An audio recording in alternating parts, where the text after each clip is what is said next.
और छठी फरमाई वखुतिमा बियन नबीयू हुजूर ने फरमाया अल्लाह ताला ने मुझे खातम नबी बनाया। क्या फरमाया? सिर्फ ये अल्लाह ताला के संग मेरा इंतजार फरमाता है कोई मुकद्दम हक है माहूद फरमा दो अल्लाह एक है अल्लाह समद अल्लाह के याद है न कोई उसकी औलाद न उसकी कोई औलाद वरन अल्लाह उसको को बना है कोई उसका अल्लाह नहीं है। क्या सना एक बात के सैकड़ों आयात में मेरा मालिक मेरा परवरदिगार कहीं अपने खालिक होने का कहीं अपने राशिद होने का कहीं इलाह होने का कहीं माबूद होने का कहीं मखसूद होने का कहीं शबीर होने का कहीं वसील होने का कहीं अली होने का कहीं हबीब होने का कहीं इंसान होने का कहीं हलीम होने का कहीं करीम होने का कहीं सत्तार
फतवे लगाने में बड़े शेख हैं।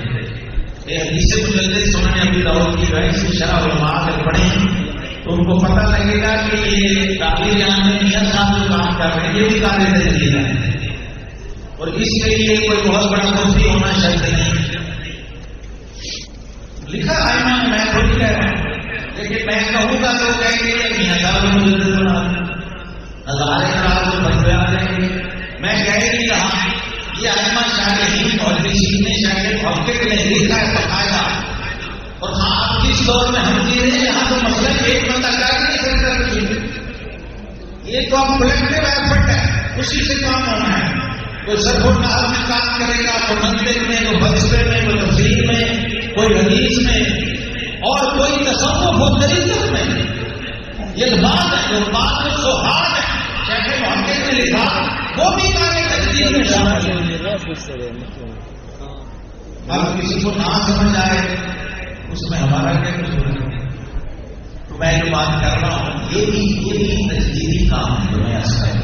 अगर हमें समझ आ जाए, लाखों महफिलें हो रही हैं, समझ लीजिए तो अल्लामा इब्न जौज़ी फरमाते हैं कि उलमा ने मिलाद की महफिल की एक बरकत ही लिखी है। आप सोचिएगा कि अगर गैर मुस्लिम इस महफिल में बैठ जाए, इसी रेंज में आ जाए, तो अल्लाह उसे ईमान की दौलत अता हो। मैं पूछता हूं कि इस महफिल से काफिर को ईमान मिले तो ईमान वालों ने बताओ ईमान वाले को क्या कर मिलता है? और आपने वाकई लिखा है, अल्लामा इब्न जौज़ी ने बगदाद शरीफ का ये वाकया लिखा, कहते घर में महफिल होती थी मिलाद पाक की, तो जाहिर है वो अहले सुन्नत ही होंगे ना, और उस वक्त होती अहले सुन्नत से दूसरे तो थे, दूसरे फिरके पाकिस्तान फिरके